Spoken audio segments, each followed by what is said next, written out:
because I do think this deck is super fun. It's compatible, com competable, competitive. My friends, long time no see. BenCappp with some Kashtira. Gonna be going over a few techs that I think are super important if you're looking to play this archetype on its first wave of support.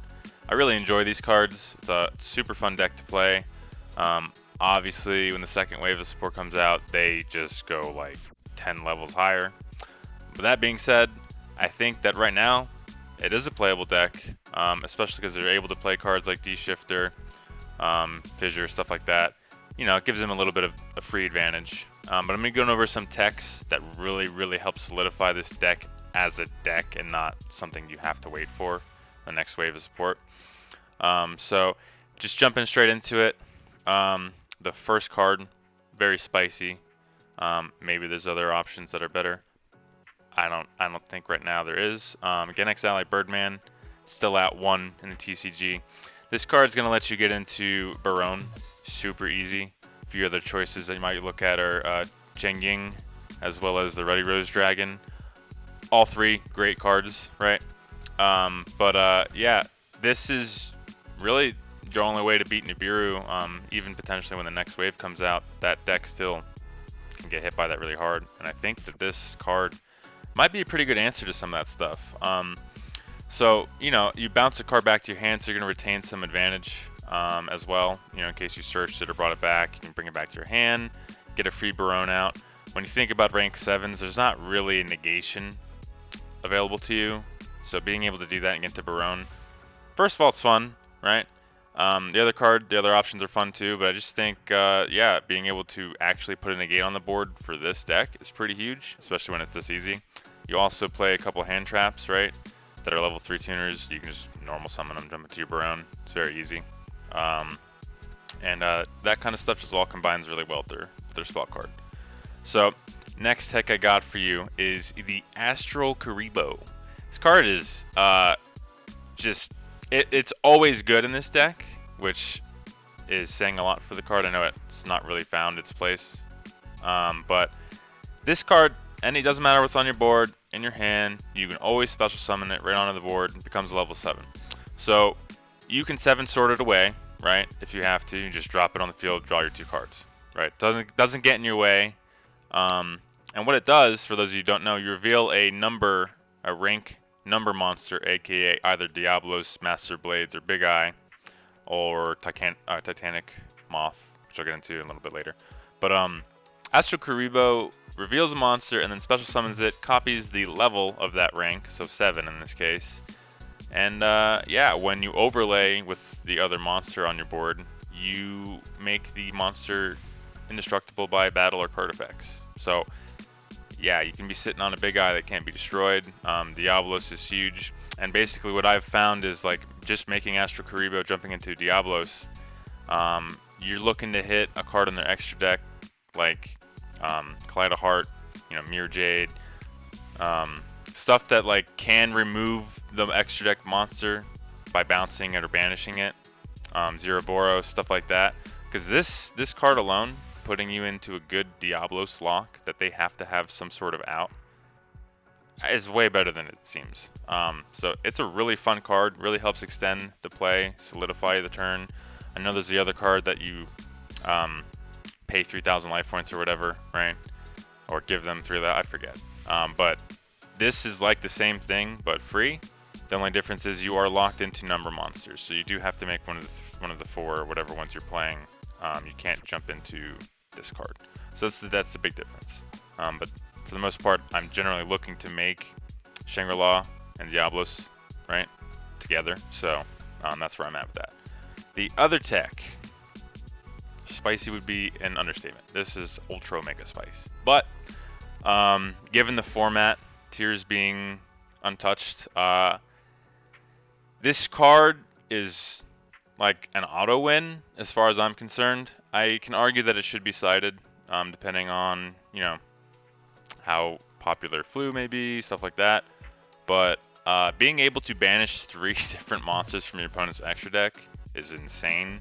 And you're playing Psi-Beast at 3. You got a Pankratops in here, whatever amount of ghost spells you might be playing. Fenrir, the key point here, Fenrir by itself is a sufficient amount of targets for the disaster. So, like I'm saying, you bring Fenrir onto the field, you can search Fenrir, destroy the one on the field in your hand, boom, banish 3 extra deck cards. So that's how easy it is. I've been playing a lot with that. That is just fun, first of all, but it is good. Because if you know your opponent, you know once you take a look at the extra deck, you can decide how to just take their whole game plan out immediately. I want you to think of Sprite, like taking 3 out of a Sprite extra deck, how harmful that can be for them. Same with Tears. It's just really good. So besides that, the Pankratops, like I said, is in here. Pankratops is really good. Even going second, we know it's going second card, right? But even if you special summon your Kashtira and they still have more monsters than you, you can summon that on the field for free even then. And going into the kind of the core of the deck, 7 Sword, insane.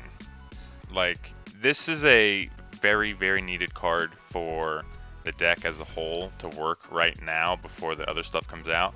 Because if you summon Fenrir, and I'll go into some test hands, I'll show you some combos. If you go into Fenrir, you search Unicorn, you can banish the Fenrir off the field, you draw 2, and then you special the Unicorn, search the spell card, bring the Fenrir back. So this card just really helps everything get going, and you're drawing at the same time, which is fun, right? Same works for Psi-Beast, normal Psi-Beast.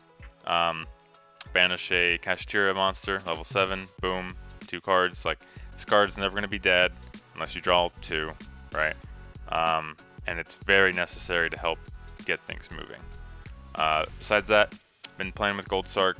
I haven't hated it yet. It's that one for a reason. It's kind of a free search in this deck, especially if you have the spell card or Unicorn. I am playing in Upstart right now, along with 2 Desires. I am okay to banish 10 cards in this deck. There's nothing that I'm going to be worried about, really. It's played very well. I'm playing 3 copies of each just because we're limited to that right now. And this just works really well to put extra cards in your hand. As far as the Upstart goes, I know it's not the greatest thing. Side it out. Easy side out, right? We all love an easy side out. And the deck being at 40, being tight, I want to see Fenrir Unicorn, I want to see the spell card, I want to see 7 Swords, so just Upstart Goblin, right? Why not? Besides that, I got 2 Lightning Storm. The deck functions on you making plays by not having any monsters on the field generally. So in the event that you don't have a monster on the field already, Lightning Storm is available to you. It's open, it's good going second. It's back row removal. I just think it's a good option right now. Totally up to shuffling that out maybe for tactics, something else that you might want to see differently. But for me, Lightning Storm's been working. On top of that, I got a couple Imperm. It's just a good card. And for those of you who maybe don't want a main shifter, you can bump up your Imperm to 3, bump up the Ash to 3 maybe.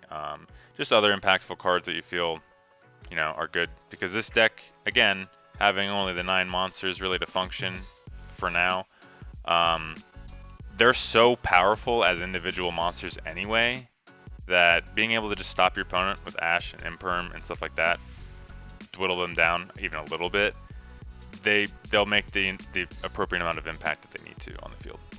And besides that, I'm playing the 1 Trap. The card is very good. You just don't want to open it, right? Ogre, the way that they search so easily feels so free. So just having 1 copy in your deck, I think, is very important. And it is a good card, especially when you're playing D-Shift or Fissure, stuff like that, that's going to get the cards banished. And don't forget, you can special summon from the hand, which can be a kind of wild card, where your opponent's not expecting it. Necessary to play. Especially with the way that the cards resolve, being able to put the monster on the board while a card's resolving can get you kind of ahead on their effects as well. So, looking to the extra deck, Dark Armed Dragon of Annihilation. This card is here. It's good. You can pop 2 cards, right? So that's good.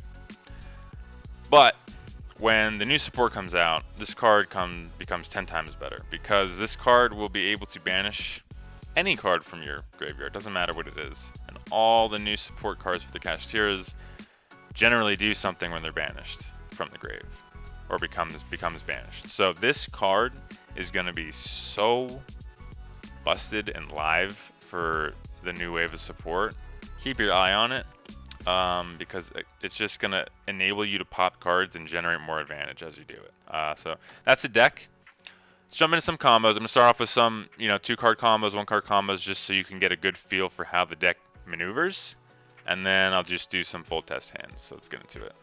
Alright guys, so first hand, 2-card hand. I know I said 1 to 2-card hands. There's not really any 1-card combos in this deck. So here we go. 2-card hand. Pretty bread and butter.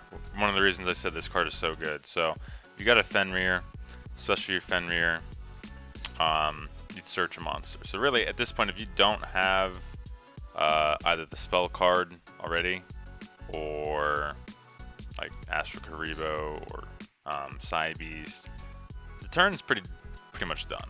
But with 7 swords, you're able to search the unicorn, banish the face-up Fenrir. You're gonna draw 2 cards, which could be anything, and then you're able to get your unicorn on the field, search the spell card, activate that baddie, grab the Fenrir back. So now you've drawn 2 cards. You start with 2.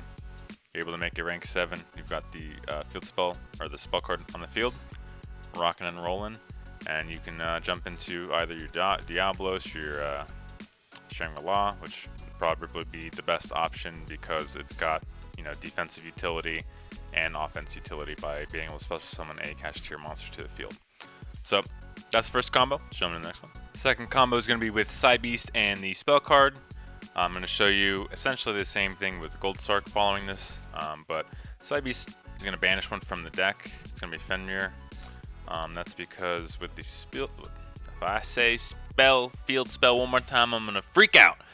The spell card, not the field spell. You're able to bring it back from the banish zone or a graveyard, and then of course its effects are live, so you're going to be able to net another card. In this case, I would probably add either Ogre or Fenrir because I already have the spell card. I'm going to set field spell.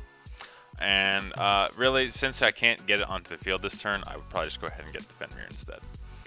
That being said, Psi-Beast copies the level which the card ascends. We're able to get into a rank 7. Beautiful. So we've got our Gold Sarc and our spell card. Gonna banish our Fenrir. Activate that spell card. Bring the Fenrir back, activate its effect to search. So at this point, we are able to get it onto the field because we didn't normal summon the Psi-Beast. It's going to net us 1 additional card in comparison. And jump into the same thing. So the difference, of course, is I was able to search out the trap instead of having either Fenrir or Ogre or Unicorn in hand. So you end up with the same amount of cards, but they both have great utility in the deck. This is the best card in the deck, right? In theory, as you can probably see at this point. So that's why right now Unicorn feels so important. Let's go into the next one. This is going to be with Unicorn and Psi-Beast. Unicorn's going to be able to get itself out because I control the monsters. Going to add that spell card to hand, activate it. At this point, we're going to normal the Psi-Beast. Psi-Beast is going to be able to search out that monster. Going to grab our Fenrir, activate it to bring it back to the field. Net ourselves a free card. Again, since I can't get the Ogre onto the field at this current time, it might be better for me just to add the Fenrir again, because Yu-Gi-Oh! And we're able to only make 1 level 7 here. Of course, we're going to want to use the Psi-Beast because it's just a little thing. My opinion right now, and this is kind of important because it's an arguable opinion, but so I would be making the Shangri-La, right? I think right now the best monster to keep up is Unicorn and not Fenrir, solely because the impact of banishing the extra deck monsters is going to be what enables this deck to compete well currently. When it comes out later, that might be different. But for right now, this card, the impact that it has, activating its effect, just seems to be more impactful than like banishing a face-up card. Because Fenrir can be played around, but at some point, your opponent's going to activate some monster effect, and you're going to get in here and do some damage. And I think that if you're choosing the right cards in that extra deck, it can be hugely detrimental to your opponent.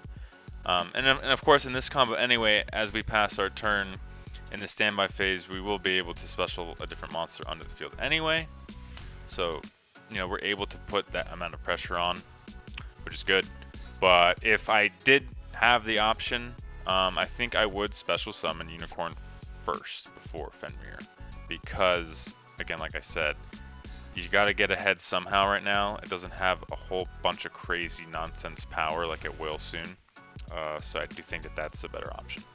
Alright, so here's where we can start to kind of have a little fun with our spice cards. I think that Astral Kuriboh has its best place in this deck, like I said, because it does not get in the way at any point.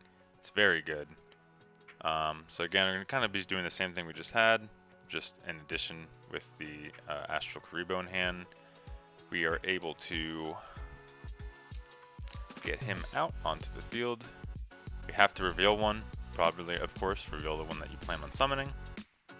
It becomes a level 7. And we're able to jump into our Diablos. You have to make the Diablos first. Doesn't mean you have to activate its effect, but you just want to do that because the Shangri-La gets its effect every time a card is banished, so we can kind of play off of that. That being said, I like to overlay with at least one of the Kashtira monsters because Diablos actually detaches. So get them back in the graveyard. If you're under shift, they're getting banished again, stuff like that. So in this case, we'll just jump onto the Unicorn. Don't put him in defense. And then I would go into your Shangri-La, put that one in defense. And upon our detach here, I'm going to detach the Unicorn. Just going to take a look at our opponent's entire extra deck, and we would get to pick one out of that, which will trigger the Shangri-La, which will trigger first, to pick a zone to block. Generally speaking, the center monster zone is the most important one because a lot of the time the link monsters on either side will point to the middle zone. So it's really the one you want to block first. And then of course Diablos will banish a number of cards equal to that are already banished, which is 1. So you're going to get to banish 1 card off your opponent's deck, and then that's going to trigger the Shangri-La again. So in this case, I would probably again point to a zone that the opponent would most likely need, which would be the 2 far ones, hoping that we'll be able to banish again at some point upon passing our turn to banish the 3rd zone and really stick our oppression on them. So, of course, as we pass our turn here, we're going to get to special summon 1 from the deck, in my opinion. Like I said, I do think that Unicorn is the right play here, because, boom, if they activate a monster effect at this point, we are able to banish another card from the extra deck. If by some beautiful chance the Diablos survives, that's another card out of there. It's going to trigger both of them again, which I'm not going to do. You can just win because of that. So let's jump into another combo. We're going to be adding some spice again, kind of like the Astral Kuriboh, stuff like that. So kind of backtracking here, this is a 2-card combo. I wanted to show this, I mentioned earlier. Got our Fenrir. Fenrir is going to search Fenrir. It's going to immediately enable all the requirements for your disaster to come onto the field and banish 3 extra deck monsters with different names. So it's huge. It's a big impact. And then of course, depending on the other amount of cards in your hand, you can either utilize the Fenrir from the grave again and compile off of that. Alright, so we're going to be doing some full hand combos here. Looking sweet. We've got spell card, 7 swords. Got to resolve this, right? If it's already here, I'm gonna make use of it. So that being said, we're gonna special summon the Fenrir. After Fenrir's effect, we need 2 earths in order to accomplish that. So I'm gonna go ahead and grab the second one. I'm gonna activate our True King here, destroying both of those, getting it onto the field, banish 3 of our extra deck monsters. Opponent's extra deck. Gonna bring back the Fenrir here and 7 swords. This is because we haven't normaled yet, so that if I drew Kashtira monster like I did, able to make use of it. I'm gonna activate that, grab our trap card, and set it. So now this card is live. I can either get out another ogre, or the Fenrir from the banish zone. And we've got some presence here. And we just banished our opponent's like best 3 extra deck monsters. So happy with that. Let's jump into the next one. Don't want to beat dead horse. Got this again. But at least to show you, if for some reason I'm not feeling the Astral Kuriboh, I'm just gonna reveal, special it, sort it off. Right? So super cool. Gets it right out of the way. And we're looking at a great hand here, because now we've got the unicorn, we can get the field spell, we can normal, we can do a lot. We've got 2 earths already, right, for the disaster play. So it might be worth it to just kind of get these 2 onto the field instead of the unicorn. But just to, you know, not repeat plays, let's grab this, activate it. That's going to enable us to get the Fenrir onto the field, or the Psi-Beast onto the field. Because I haven't activated this, it's good to note that any card that I either banish or send to the graveyard out of the Kashtiras, aka if I destroy them with this, I'm able to bring it back with the field spell. Or I could search for, like, say, Ogre to utilize its effect this turn, because I haven't. So let's go ahead and what would I want to do?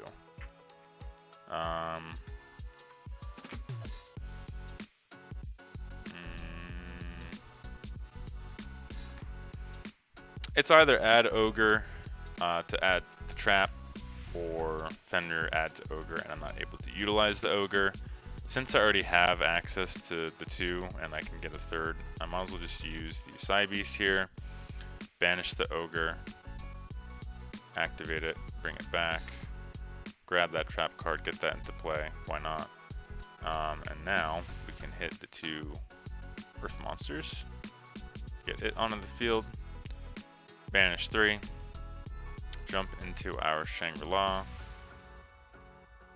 and now we have a trap card advantage too. So the difference that I could have done, again, is I could have just used its effect, hit the Fenrir out, and then special summon it back with the spell card to search the Ogre. So kind of 2 different routes, whatever you think is more optimal for you at the time, have at it. Jumping to the next one, keep it rolling because the deck's just consistent, right? We've got the Shifter, we'll let the Shifter go. We also have Gold Sarc and 7 Swords, lots of ways to banish cards right now. It would be very good for us to get the trap card, because that's going to keep the banished monsters in the cycle. And Unicorn, of course, can get the spell card that just searches from either place. So, because we don't have the Unicorn or the spell card, we definitely need the spell card right now. So, the only way to facilitate doing that is to get the Fenrir out, grab the Unicorn. Can't use the Unicorn because it's in the way. Use our 7 sword, get it off the field. Drew into an Astral Kuriboh and an Ash, which is huge. Gonna get our Unicorn out, grab ourselves that spell card, activate it, so now we're able to normal summon one from the hand and grab the Fenrir back if we need to. So let's go ahead and do that. Search out our trap, activate, bring back the Fenrir, reveal, get that bad boy out there for free, no problem. Special summon it over, I'm gonna use the Fenrir again because I'm detaching. I like to get the Fenrir back into the grave, so it's available to me again more easily. And again, remember, because it has the Astral Kuriboh under here, this card cannot be destroyed by battle card effects. Super cool. And again, well, should not have activated that. I would have overlaid into Shangri-La first. But again, so in this instance, I would be looking for a card in here, say like ABC Dragon, that is going to pose a threat to my Diablos because it doesn't destroy, it banishes. So I would be looking to get rid of those before any other card. And again, you would have jumped into your Shangri-La first, not after, so that you could have banished the zone here from your opponent being able to use it. 2 zones actually. So that was my bad. My bad. And then we are sitting on the Gold Sarc with the spell card. So yeah, one of those instances where the Gold Sarc wasn't necessary. We kind of had everything we needed already. That being said, a card that I would add or look to add, since I already have all 3 Kashtira monsters in play, might actually just be a 7 Swords or Desires, because there's not really going to be anything that's going to be too impactful. But I do have the Trap card, and I've got just 1 Fenrir banished, so realistically, I could use this Gold Sarc to maybe banish a Unicorn and set this. That way I have access to that Unicorn with the Trap card. Jumping to the next one. Easy test hands. This deck is very consistent, right? Shifter, shake my hand. Here we're able to Unicorn, grab the spell card. Going to get it off the field, because we know we can get it back with the spell card if we need to, right? But this way, if we did draw into another Kashtira monster, we would be able to get onto the field. Didn't really hit anything. Since we shifted, let's go ahead and normal that and jump into either Baronne, Shengyang, or the Ready Rose. Of course, it's typically going to be the Baronne. I put it in defense. Don't do that. So this, yeah, sitting on a couple dead cards. It's going to happen, I suppose, right? But we've got the Ash, we've got a Baronne, under Shifter. We're looking pretty good against the generic meta, right? Let's go into the next one. Haven't seen our ally Birdman, but that's okay. Maybe we'll see it after our Desires. So in the deck, you know, sometimes you argue, you can search first and Desires, I'm looking to get a Unicorn right here, which would then grab the spell card. So if I search first, I'm going to draw less of those cards, in theory. If I wanted extra copies of them, I would just let the Desires rip first and then search for stuff afterwards, since Fenrir can search for anything really. Could search an additional Fenrir.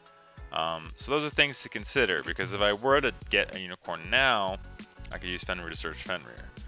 So just food for thought as you're playing the deck. I am going to just get the Fenrir out and search for the Unicorn. But again, at the same time, if I don't draw like the spell card right now or 7 Swords, I can't really do much. So Unicorn is, I think, best in the deck to move into XYZs and stuff like that. We did draw the 7 Sword, and again, Desires, I'm not afraid to activate this. There's nothing really in the deck that's going to break my heart. I did banish the 1 Trap card. I've tested with 2. It's self-inflict damage to play more than 1, I think. You don't want to see this card really an opening. It's too painful. So we're not going to get to use it this game. That's okay. We'll do what we can. So get it off the field. Looking at a fat hand right now. Fortunately, our Shifter is now kaputs, but we did draw into a Fissure. So we're looking good. We can get the Unicorn out, activate its effect, get the best card in all of Yu-Gi-Oh! To our hand, activate it. Now we can grab our Fenrir back if we want. We can also normal summon a monster. Could be Psi-Beast. Could be the Ogre. The Ogre's kind of dead because we banished the Trap card. So probably just gonna get the Psi-Beast out, get ourselves an extra copy of probably the Fenrir, because we can get it back with our Kashtira Rebirth, and we still have one in the deck to search after that. So might as well get that, get this, activate that, and then we would probably jump into our Shangri-La. So again, because I'm going to special summon one from the deck with Shangri-La, I'm going to leave the Unicorn up, because if they activate something that's not super impactful, I get to just get right into their extra deck. Because starting out, if they activate a monster effect and there's nothing on the field, what am I going to banish with Fenrir, right? So I think that this is the right one to leave up. That being said, you know, when I pass turn, we get that freebie. Gonna detach. What's going on? We're gonna special summon, don't detach. We're gonna special summon the Fenrir from the deck to put that pressure on, and we're looking pretty good. Let's go one more hand. Maybe one with the Birdman would be nice. I'm gonna just make a hand with Birdman real quick, just to kind of show you some interplay with it. This hand's busted. I want to just show you this hand real quick, just to go through those motions. We've got the Gold Sarc and Psi-Beast, so two different ways to access cards. Again, these are both very good, especially combined with the spell card. So essentially anything that we banish, we'll just use the Gold Sarc this time. We already got the spell card, so we're good with that. We're going to banish the Fenrir. We can bring it back with this. We're able to 7/7 sword it here if we wanted to, of course. I'm going to get the Ogre. Now we can either summon the Psi-Beast and banish another Kashtira monster, or we can normal summon the Ogre. We want to use the 7 sword, but we also want to get into an Exceed. So the best route for us to do would just be to banish that Fenrir again, so that we can special summon from hand the Ogre.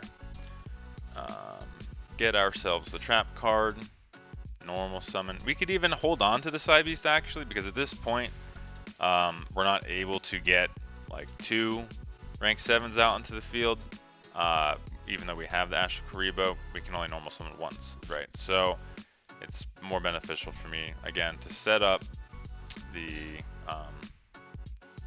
banish zone and also get into Shangri-La. So now we can set this. Still got backup plays. When we pass our turn, we can activate this, bring out the unicorn that was banished, use this to bring out a Fenrir. We're looking good. Looking good. So again, I'm gonna conjure up a Birdman hand real quick. Alright guys, I broke it. Just gonna have to bear with me here. I don't know what happened. We just got a giant Fenrir in our face. But yeah, special summon the Fenrir, search the unicorn out, get the Fenrir off the field so that you can actually play with the unicorn. Drew our 2 cards. We're gonna search the spell card, let desires go, draw into another couple great cards. And here's where the exchange of Kuriboh kind of come in with the ally man. I'm gonna reveal the extra deck monster and get the Kuriboh out. So why this is cool is because you're locked into number monsters right here, but once you bounce that buddy boy back to hand, you're kind of open to do whatever you want again. Because we have the spell card, we can also normal the Ogre, activate its effect to search this trap, and we have the Fenrir that's banished, so we can grab this as well, jump into a Baronne. You should have done that earlier, of course, so that you don't get buried and whatnot, you know. But also should activate the fissure before you fuse here, which I can do because YG Omega lets you back out. Because you want your stuff to be banished. It really makes the trap live. Trap's very good. So I'm gonna go ahead and banish these 2, make the Baronne, and I'm still able to make an additional rank 7 here, which is fantastic. And yeah, we're living. We got plays. So super cool. I like the Birdman. I like having an option to not get Nibiru'd. And it doesn't lock you with Kuriboh. If you need to bounce that back, you can bounce your Psi-Beast back to hand. Baronne's good, and it's typically going to be better than most rank 7s. So definitely worth noting. I did want to show you one last thing with Baronne, so let's look at that real quick. Alrighty, so the thing you've all been waiting for, that's going to be painful to watch, but is an option for you to consider. Fenrir, add the unicorn. We're going to normal the Birdman here, jump into our Baronne, and you're about to see crime in live action. I'm going to pop the Baronne in order for us to special summon the unicorn, get the spell card, bring back our Fenrir, and get into our Shangri-La. So, why would you do this, you madman idiot? Because of that route, we have access to the spell card now, whereas just before that we would not. You can now, from this point on, normal the unicorn, whereas if you have the Baronne on the field already, you can't get unicorn on to the field to activate it to get the spell card. So, as horrible as that is to pop your $100 card and send it to the graveyard, it is a viable option. You had 2 cards to start. You would have been ending on Baronne Unicorn. It's 2 cards. You still ended on 2 cards, the spell card and the Shangri-La. But don't forget, on the standby phase, you're going to activate it. You're able to bring out another monster. So, sometimes you gotta do what hurts to succeed. So that's it, guys. That's all I got for you, even though that's all I got is like probably 40 minutes worth as per usual, but I get into the detail. I want to kind of show stuff, highlight stuff, so you guys can get your own opinion on it. Build the deck how you want, make your own decisions. I hope that this helps you get to that point, and I hope that you get to play the deck before all the insane busted stuff before it comes out, because it's fun. It's a good deck. I think it can compete, and I hope this helps you accomplish that. So thanks for sticking around. I'll catch you guys on the next one. If you guys have any questions, shoot them at me. I got you. Peace.